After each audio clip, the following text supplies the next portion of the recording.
Hello दोस्तों, राम राम जी सभी को। आशा करती हूँ आप सभी स्वस्थ होंगे, मस्त होंगे, खुश होंगे। तो दोस्तों, ये है शिव महापुराण का दूसरा खंड। पहला खंड मैं डाल चुकी हूँ अपने चैनल पर, तो ये दूसरा खंड है। इसको रुद्र संहिता कहते हैं। तो रुद्र संहिता का जो भी वर्णन है वो मैं आज इसमें संक्षिप्त में बताने वाली हूँ। रुद्र संहिता शिव महापुराण का दूसरा और सबसे महत्वपूर्ण खंड माना जाता है।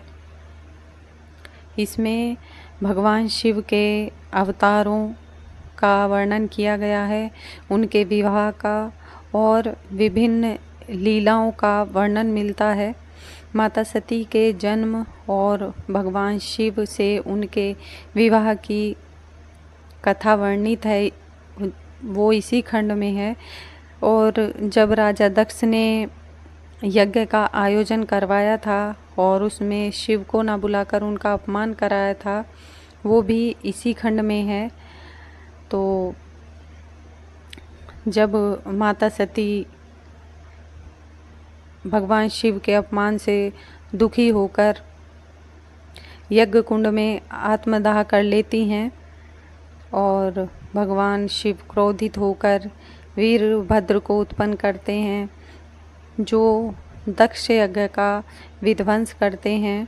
माता सती अगले जन्म में हिमालय के घर पार्वती के रूप में जन्म लेती हैं। वो सभी ही इस रुद्रखंड के अंदर आता है। माता पार्वती भगवान शिव को पति रूप में प्राप्त करने के लिए कठोर तपस्या करती हैं। भगवान शिव और माता पार्वती का दिव्य विवाह संपन्न होता है, वो भी इसी खंड के अंतर्गत आता है।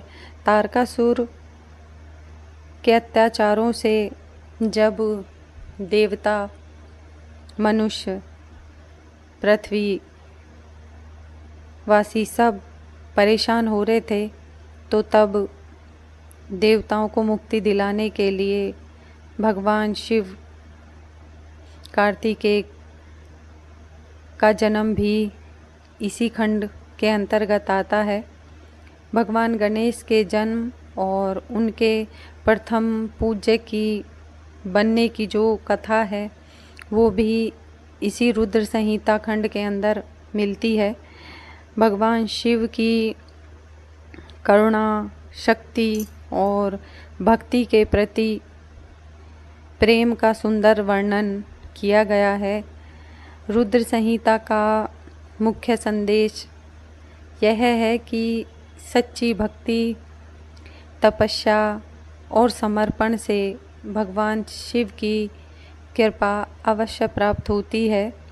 जो भी सच्चे मन से भक्ति से उनकी भक्ति करता है भाव से, तो शिव को केवल भाव ही पसंद हैं, भाव से ही शिव प्रसन्न हो जाते हैं। इतने हमारे शिव भोले भाले हैं। तो भक्ति भाव से इस सावन में आप भगवान शिव की पूजा कीजिए, शिव की कृपा आपको ज़रूर प्राप्त होगी। और इसी के साथ दोस्तों, अगर मेरी वीडियो पसंद आई हो तो लाइक एंड सब्सक्राइब करें।